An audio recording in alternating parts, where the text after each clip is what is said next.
Good evening, folks. It's fairly late in Central Time, but in my time zone, it's actually it's even later in Eastern Time. So what do I know? How are we doing on gas? 100 miles. Good, good, good. We are back. Day 3 of travels. Could have been day 4, but I was able to consolidate. Proud of that. Ready to see some family. Quite ready, quite ready. Ready to get out of this parking lot. Struck me how smooth this car drives, despite its age and everything. It really does drive nicely.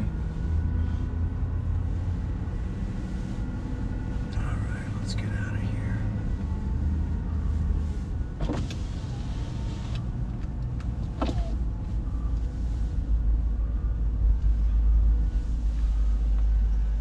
Hello. Hello. The reservation? I sure did. Last name? Luce, L-U-C-E. Jane? You got it. Good night. You as well. Thank you now.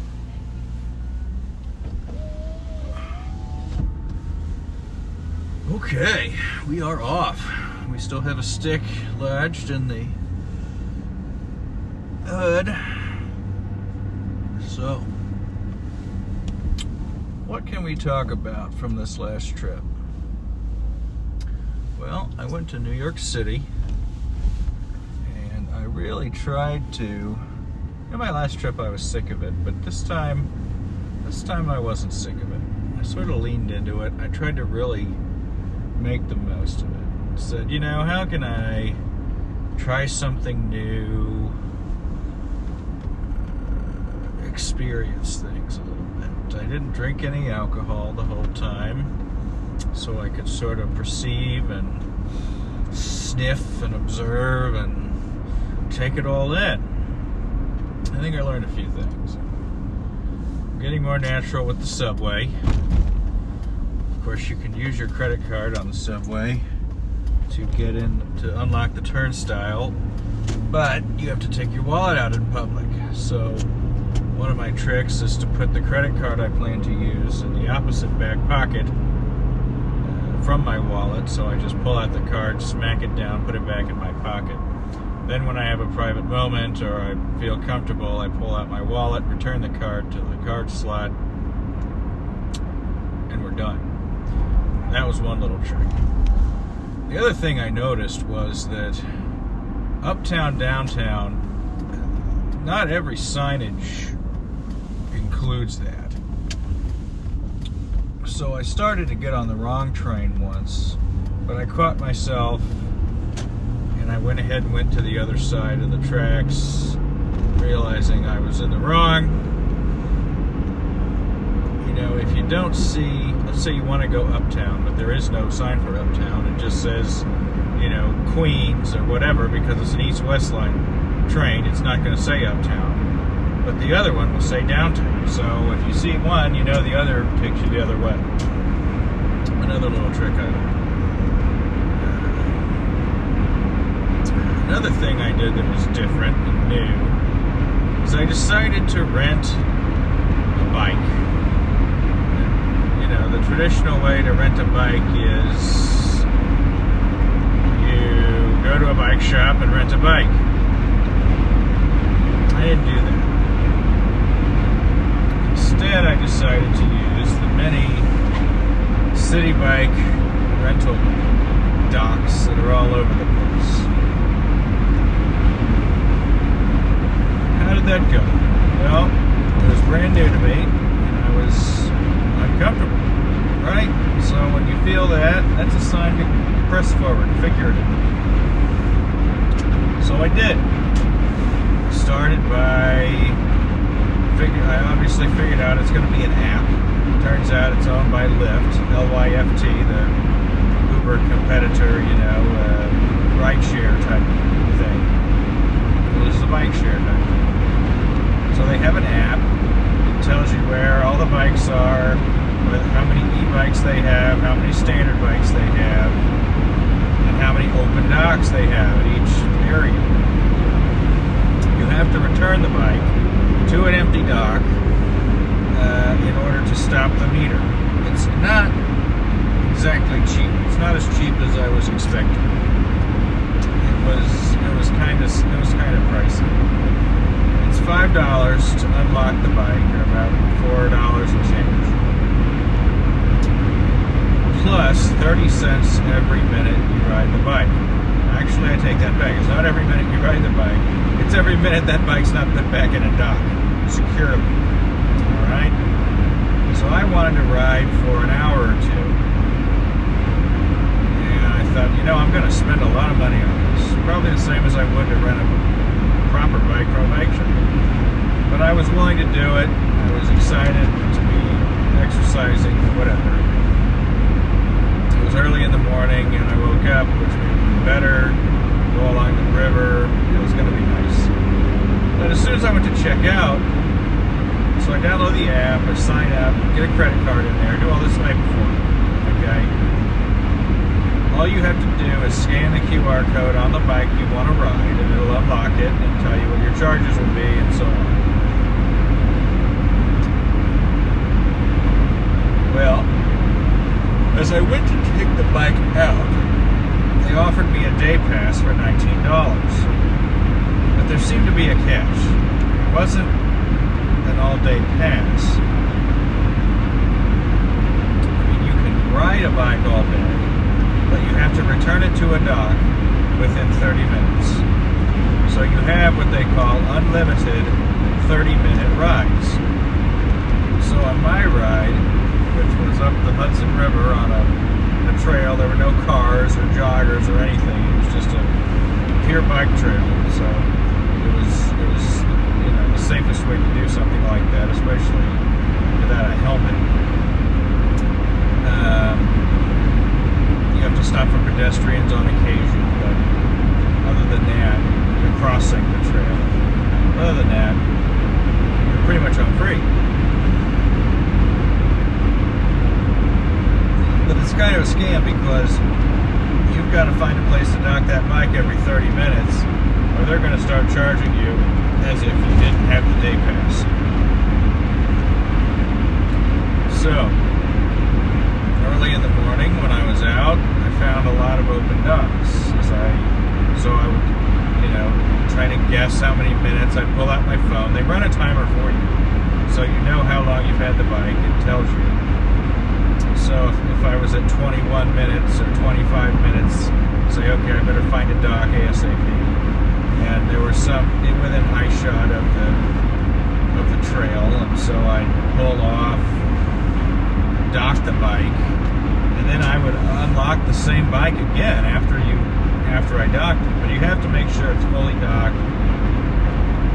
You have to hear the bell sound, but there's also a bell on the handlebar. So if that bell rings, it's not the actual bell saying you're good. And this is how I got burned. Stay tuned. So, I continue the ride. After I dock the bike, I undock it, continue the ride. And I ride from Battery Park City all the way to, pretty much the Upper West Side, 91st Street, Riverside Drive. There's a park there. And I gotta find a dock. Well, there's a dock just across the way. But guess what? It is up an extreme slope, a very steep uphill slope. So I ride, up it as best I can.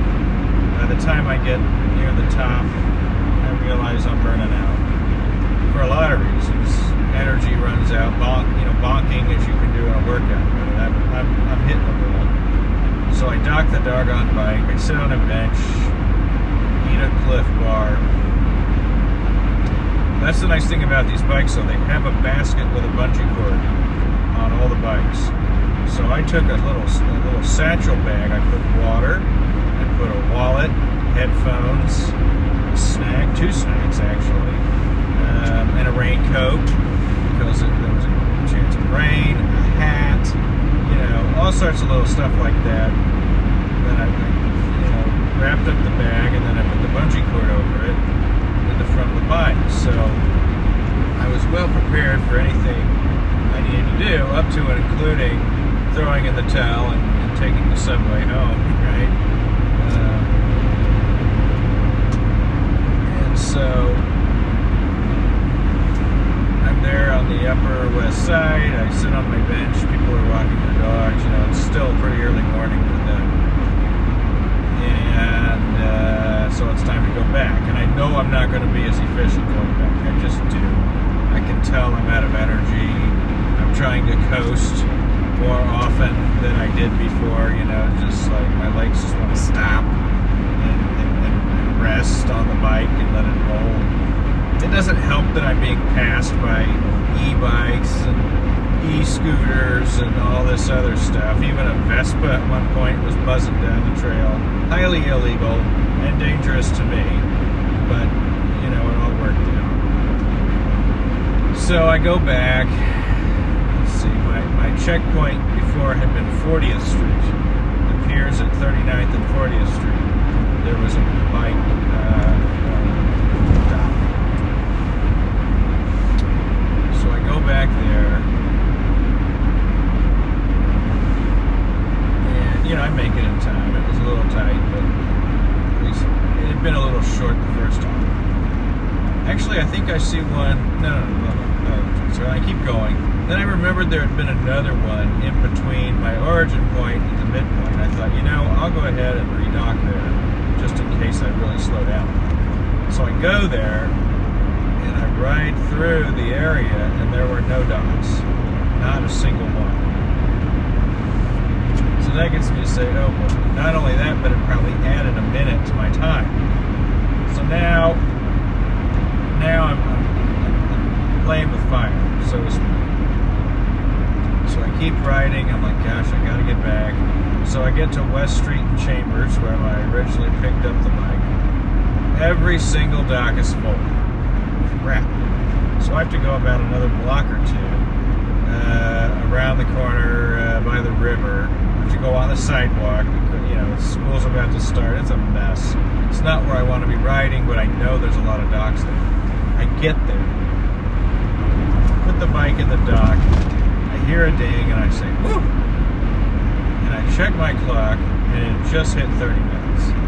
But then it kept going. And I'm like, hold on a second, are you telling me I didn't dock this bastard? So I jiggle it again, and it goes in at 30 minutes and 36 seconds. I'm like, oh man, I went over my 30 minutes. And they charged me an extra $5. Now I'm kind of ticked off, because the only reason those extra seconds were on there is because they didn't have any docks available. And the dock that I finally found, it didn't register my bike appropriately. So I decide, as I have to walk further back to the place I'm staying now because of this as well. So as I'm walking back with my jello legs, I contact customer service. When I tell them I want a refund of the $5. It doesn't sit well with me. You know, I had to already go out of my way to not go over the $19. I put a lot of effort into this, right? And it's pretty clear I'm talking to a chatbot, but they're not going to give me my money back. They say that the charges were appropriate. I say, transfer me to a human. I want to talk, you know. The only reason I got charged is because of issues and availability of your equipment or function of your equipment. You know, it's kind of silly to fight over $5, but this is what I felt compelled to do. In the end, they gave me a $5 credit to apply to my next bike. Question: will this apply to a bike ride in Kansas City? There are some bike rentals in Kansas City. I'd like to find out. Do I want to ride a bike in Kansas City? Not particularly. Not unless they have a trail like the one they had in New York, which was pretty cool. They even had a red light, green light with a bike image on it, so you knew that this is for the bikes. Stop here. You know, it was really well done. Unfortunately, it is being rampantly abused. by e-bikes, which are banned on the trail, e-scooters, which are banned on the trail, and even gas-powered Vespa scooters were on that trail. Not cool, not safe. But for me, it was a beautiful ride along a river in a big city surrounded by skyscrapers. It was a neat experience. This guy, are you for real? Does this need to happen right now? What the heck? Yes, we would hate for you to have to drive slow with your giant load.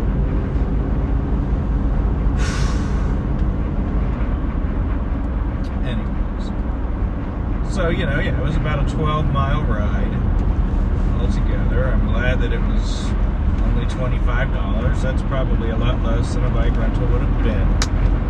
I considered taking more rides, but unfortunately I woke up this morning and it was 30 degrees outside, and maybe it was 28 degrees actually, and I just had never ridden in that kind of weather before, and especially not without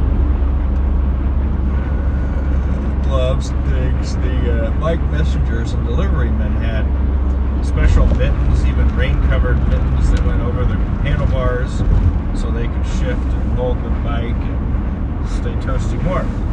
It was very clever, I thought. As much as I scoff at e-bikes, they really have become an essential part of the economy in Manhattan, at least, because of the infrastructure, bike trails, bike lanes. I saw a bike today. It was an e-bike.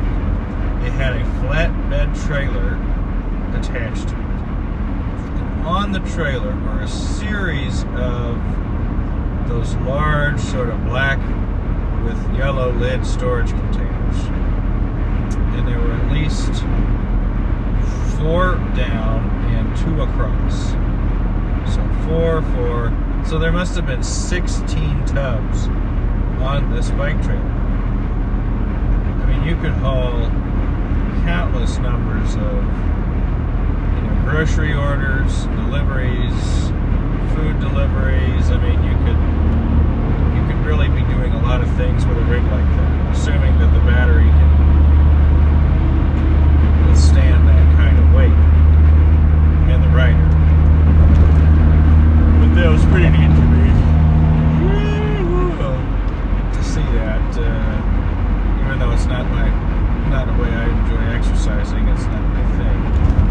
I'm still an analog guy for the time being. And what annoys me a little bit is, like, I could have rented an e-bike and just tried it out. And I didn't even want to try it out. And I guess that's kind of a knock on me. I want to try new things, but I also don't want to try new things, at least not on terms that I don't decide. I don't know. It's certainly more expensive to rent an e-bike than a regular bike.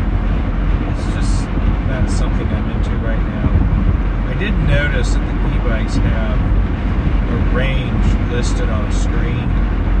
So the one that was parked next to me, it said 7 miles, which is a pretty decent range for a 30-minute bike ride or something. And maybe with an e-bike, that's chump change. I don't know. Maybe the docks recharge those bikes. I noticed they sound a little higher. The handlebars did.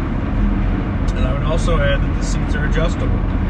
So if you're a taller guy, so the seat that I had was adjusted pretty well for my height, so that's how I kept using the bike. The brakes were very good. You could stop on a dime. And even on that hill that concerned me, does he need over? Of course you need over.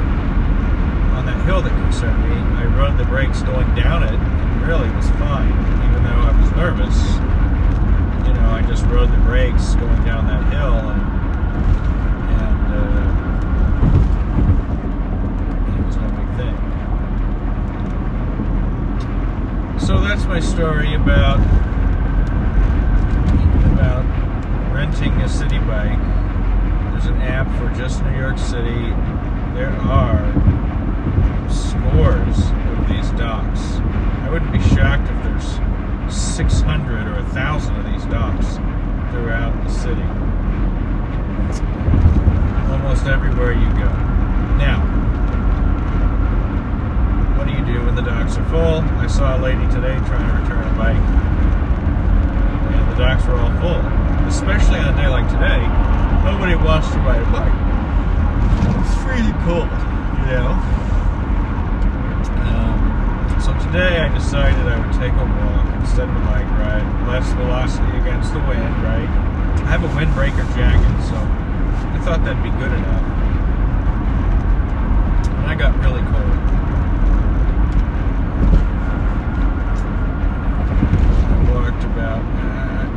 It was supposed to be a simple walk to the Battery, and there's a lookout point to get a good picture of the Statue of Liberty. My daughter's learning about the Statue of Liberty in school. She asked me about it. I said, I almost took a boat ride over there, but it was madness, and I didn't want to be a part of that. But the lookout was blocked by a big construction fence.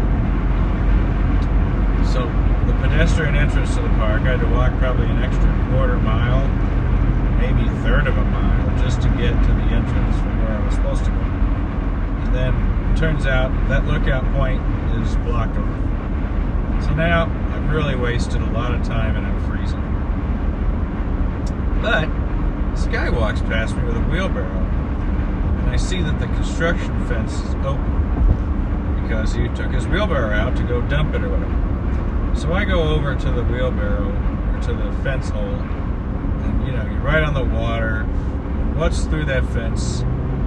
Nothing but the Statue of Liberty. Lady Liberty herself is right there. So I kind of stand in the doorway, and I zoom in, and I get my picture, and it was all worthwhile.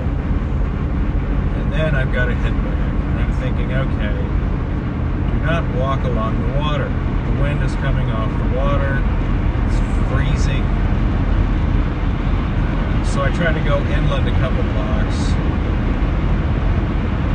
It's not helping. Because, you know, at the end of the day, you're sort of on a peninsula surrounded by cold air.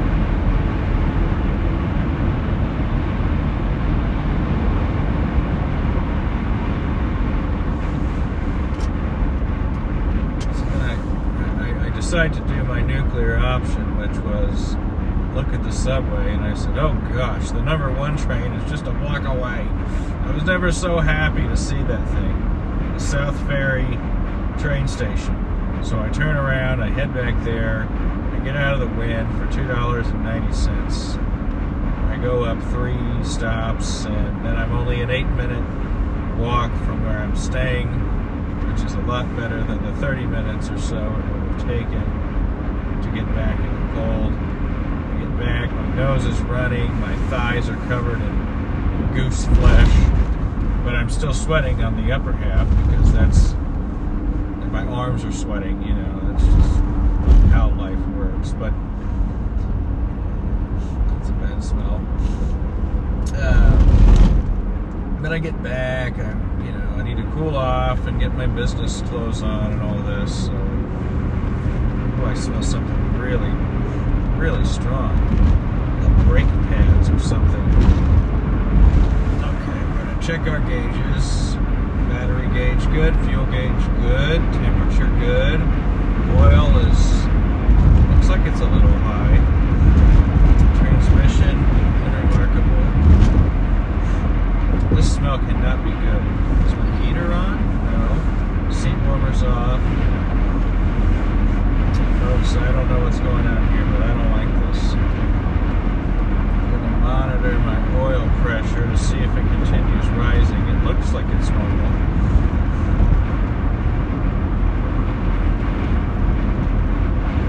Maybe it's an external scent, but I don't have a vent on. I don't have any HVAC running.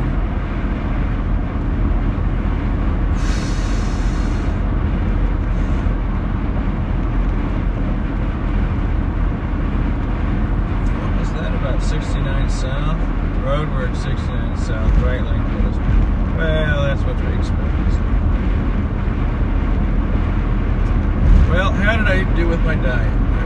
good when I got there, but I went downhill. So when I arrived, I went to a fruit stand and I bought a salad for my following lunch, a yogurt parfait for my breakfast, a lemon to cut in half and make lemon water, a grapefruit to cut in half and have half with each breakfast, a few bananas for snacks, a few apples for snacks, and for some reason a jar of pickle wedges. The hope being that I could eat on that for a day and a half. Well, when you ride a bike for 12 miles, and you're as big as me, you burn all those calories in one sitting. So that was unfortunate. Did go out to dinner night one. Before the bike ride, I had a shrimp Fra Diavolo pizza, which was just astounding. Very good meal. So I thought, that carved me up for the bike ride. I didn't eat the thick part of the crust. It was really just a flatbread. So I justified it that way. Followed my diet the next day, but got pretty darn hungry by the time dinner came around. Dinner comes around, I thought maybe I'll eat pasta. I didn't. I just had a sausage and chicken plate. Chicken dragona. Pollo dragona. Dragona, something like that. I don't know how to pronounce it, but I know how to spell it. It was a greasy dish. I mopped up the sauce with a couple pieces of bread. I know I was being bad. I even had half a cannoli for dessert. And I had some fried calamari for an appetizer. And a piece of bruschetta. Oh, lots of tomatoes on it. It was a bit of a splurge, a cheap meal. Very good. And then today I had a French bistro deliver my lunch. I had a healthy breakfast, but the lunch was, very French. It was like a baguette with butter and ham and arugula. So, on the line as far as health goes.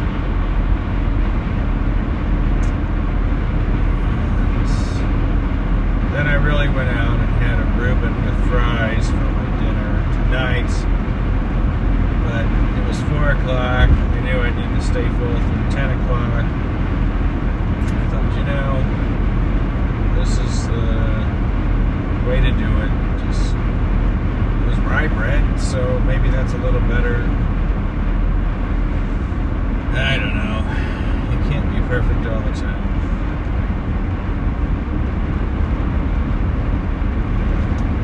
That was pretty much my whole trip in a nutshell. Did get some good pictures of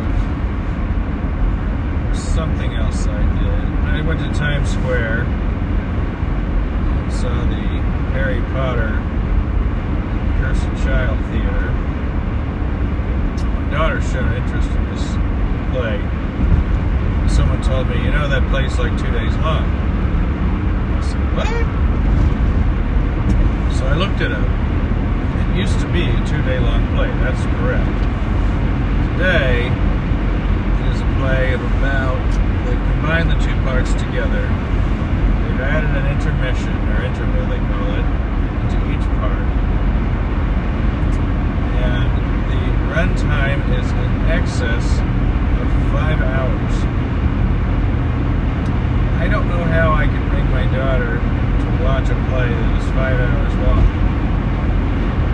I don't think she'd stay engaged. I think she'd fall asleep. Some of these tickets range from $135 to $400 for one seat. I don't know how you explain that. Some of the ones that were closer to the front were cheaper. I don't know. But I'm rethinking the idea that I take her in and watch that. So it starts at 7 o'clock at night. There's a matinee at 1 o'clock, and then an evening show at 7. The 7 o'clock show ends at after midnight. 1 o'clock show would end at 6 or 7.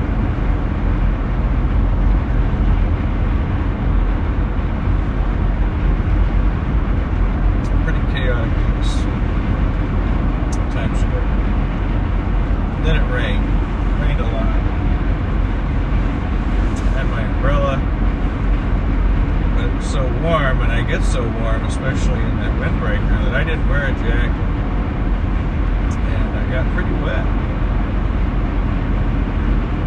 At one point, freezing. But everybody in the city, I don't understand. They all dress like they're at a funeral, pretty much. And I get that there's, conservative Jews wear black. They've got an excuse. What about the rest of you wearing this black clothes all the time? It's not Richard Lewis, rest in peace. Everybody's just so dark. So I went out with a Hawaiian shirt on and some brown pants, and I cruised the town yesterday. I had to go to an appointment. It's like, have some color in your life, people. I'm certainly the only one who did in that neck of the woods.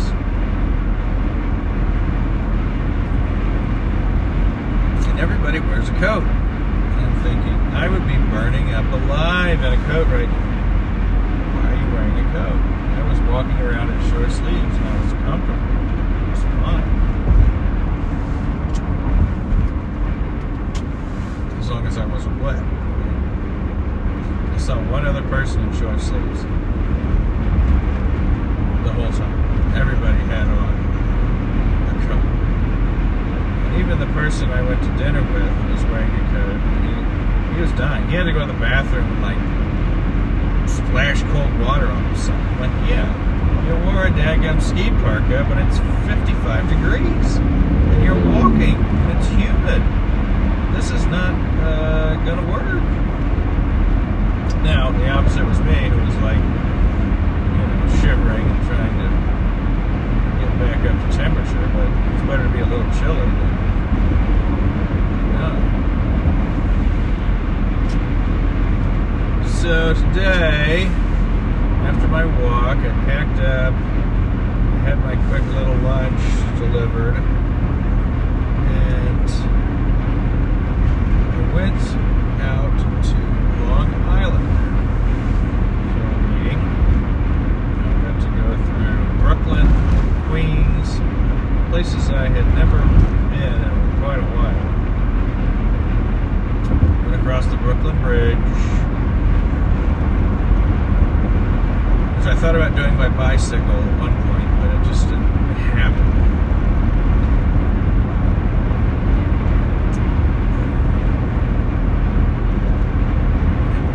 To not ride through city streets, especially without a helmet. If I had a helmet, I'd consider it, but there's no reason to be. Okay. Is this the right lane closure? They warned us. They warned us. Here we go. The smell seems gone.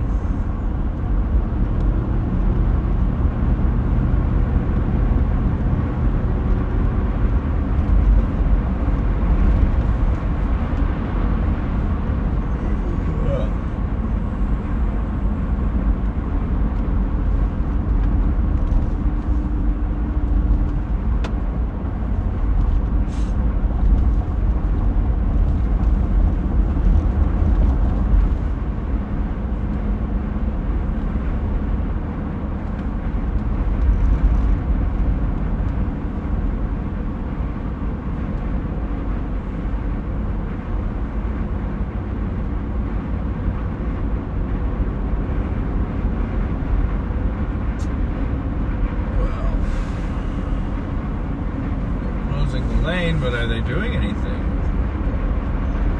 As I was saying, I went to Long Island, and it was nice because once I got out there, getting back to LaGuardia was kind of nice because it's inbound in the afternoon traffic. There was no traffic, which is an unusual drive for me in New York. Had a pretty good drive leaving at 11 o'clock in the morning to go out there too, because there just isn't a lot of congestion at that time of day. But there were some pockets. But it was much better than trying to get out of Manhattan and go to LaGuardia. It's not a... Alright, so here's another thing that I did. And I'm a little bit proud of myself for doing this. Even though it wasn't my money, I went to book a car to go to my place, and this time it was a new record. It was going to be $80 before gratuity for a 30-minute car ride. And I'm just like, you know what? No. Not only that, but I have to walk a long ways to the pickup spot. I usually have to wait a long time because the cars are all jammed. It's a hassle to get to the car. It's a hassle to even get out of the facility where the pickup is to. You sit at these lights. I have the American Airlines Employee Credit Union sign burned in my head from sitting there so long at these lights. Some kind of Art Deco building that, you know, you just sit there staring at, trying to get out of town. At Queens. So I said, I'm gonna do something I've never done. I'm going to travel via MTA from LaGuardia Airport. Let's explain how this is done.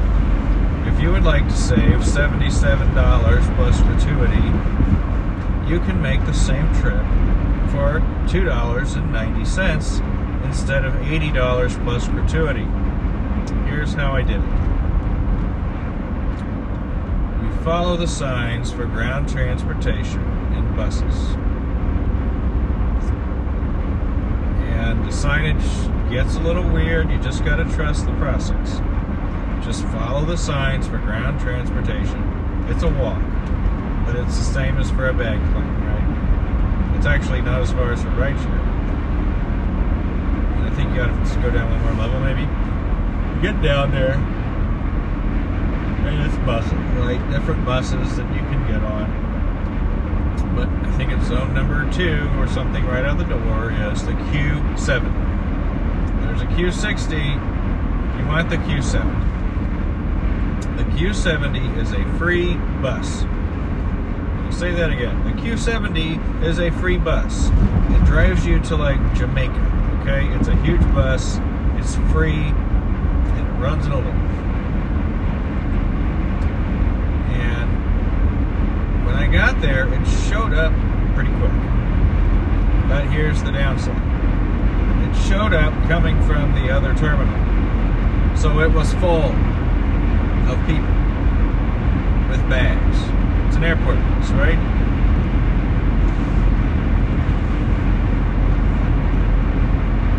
But I don't want to wait another 10 minutes. Nobody wants to wait. So me and all these people chattering in different languages, we squeeze our butts onto this bus. I end up on sort of a step between the levels. It's not a double decker, it's a double length bus connected with an accordion looking thing. It's an extremely long vessel.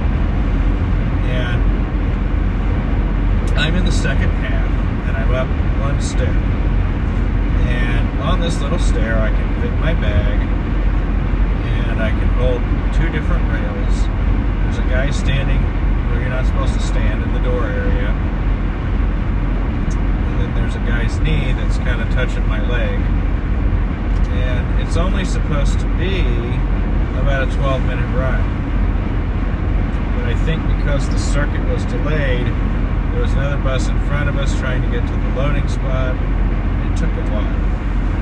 The last block of the trip seemed to take 5 minutes. Just getting through that last block and getting through the red lights. You know, the buses don't have a free pass on traffic lights or anything. So I take this bus. I mean, you are jam-packed. The aisle is packed full of people.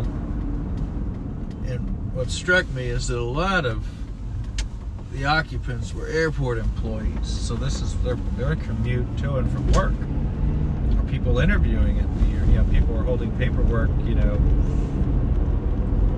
from airlines and stuff like that. So it's a lot more than just travelers. And there's 2 different stops that it takes you to. I needed the first one because that's the sets of trains I wanted. There's a second one that was another few minutes longer. Further south, I suppose. So I get off at this first stop. And I've got my bags, but it's cool. I had a little anxiety about taking luggage on something. No need. It was fine. Going up and down the stairs, you got to pick it up. Don't have something that's too heavy. If you're traveling with heavy stuff, it doesn't work for you. Don't do it. This isn't the thing to do with heavy bags. But if it's just you and one bag, I had 2 bags, but I could put one in each arm and go up and down stairs. Or at one point, I just picked the whole rig up by the telescoping handle and lifted it off the ground and descended the stairs or what have you. And then I knew that I could take any yellow line train, NQRW, any one of those, I think they were. Using the map apps, it would tell me. I could take any of those to